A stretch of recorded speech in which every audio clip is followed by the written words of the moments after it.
फरीदा सीधी, नमाजी, सलीम संग मोहल्ले में रहती थी। 3 साल, लेकिन अब तक फरीदा की कोई औलाद नहीं हुई थी। इस वजह से सास अक्सर ताने देती थी और सलीम भी चुपचाप सब कुछ सहता रहता था।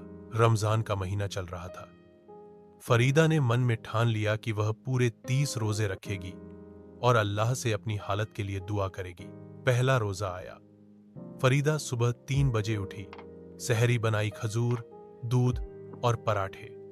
सबको जगाया, लेकिन सास ने मुंह फेर लिया। मुझे नींद ज्यादा प्यारी है रोजे से, हाजरा बेगम ने कहा और चादर ओढ़ ली।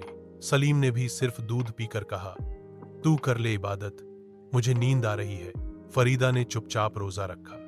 दिन भर घर का काम, फिर इफ्तारी की तैयारी, सारा दिन वह इबादत और सब्र में गुजार देती। लेकिन सास हर रोज कोई न कोई मुश्किल खड़ी कर देती। देखो जी, यह रोजे के बहाने काम चोरी कर रही है, बर्तन अभी तक नहीं धोए, सब्र करो अम्मी, अल्लाह सब देखता है, फरीदा धीमे से कहती। एक दिन की बात है, इफ्तार का वक्त करीब था।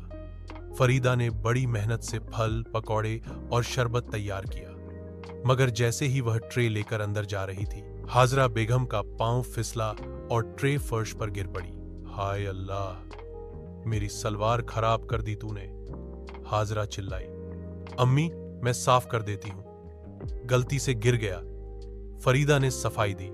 तूने जानबूझकर गिराया, तूने कभी इस घर को अपना माना ही नहीं, सास ने एक झापड़ रसीद कर दिया। सलीम कमरे में आया तो मां की तरफदारी करते हुए बोला, हर रोज कोई ना कोई तमाशा क्यों करती हो फरीदा, रोजा रखकर फरिश्ता बनने की जरूरत नहीं। फरीदा की आंखों से आंसू गिर पड़े, लेकिन वह चुप रही।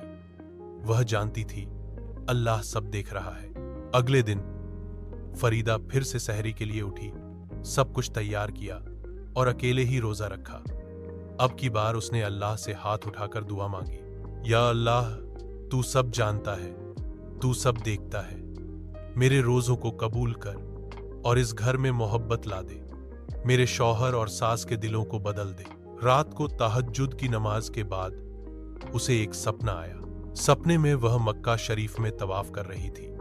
एक रोशनी की किरण उसके पास आई और एक आवाज आई, सब्र करने वालों के लिए अल्लाह के यहां बड़ा इनाम है, तू अपना काम करती रहे, तेरे आंसू जाया नहीं जाएंगे। सुबह उठते ही फरीदा को एक अजीब सुकून मिला। इधर कुछ दिनों से सलीम की दुकान पर बिक्री बहुत कम हो गई थी। वह परेशान रहने लगा। एक दिन दुकान से लौटते वक्त वह सड़क हादसे से बाल बाल बचा। किसी नेक बुजुर्ग ने उसे बचा लिया।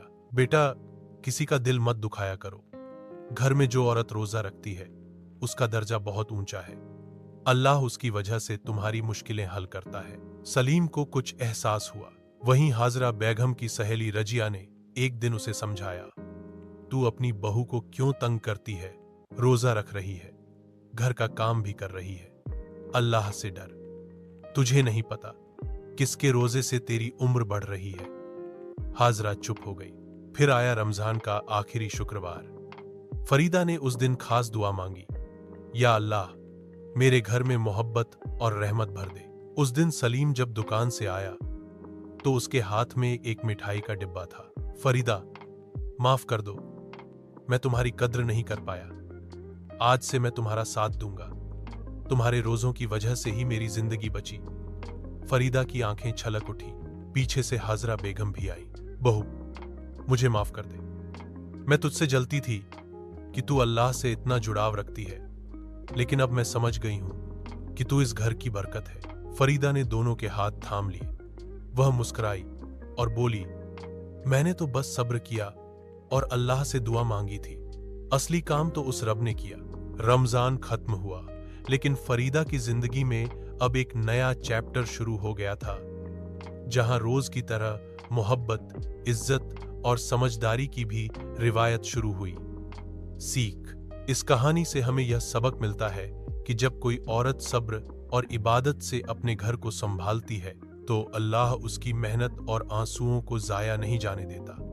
रोजा सिर्फ भूखा प्यासा रहने का नाम नहीं, बल्कि दिलों को साफ करने और सब्र की ताकत को समझने का नाम है।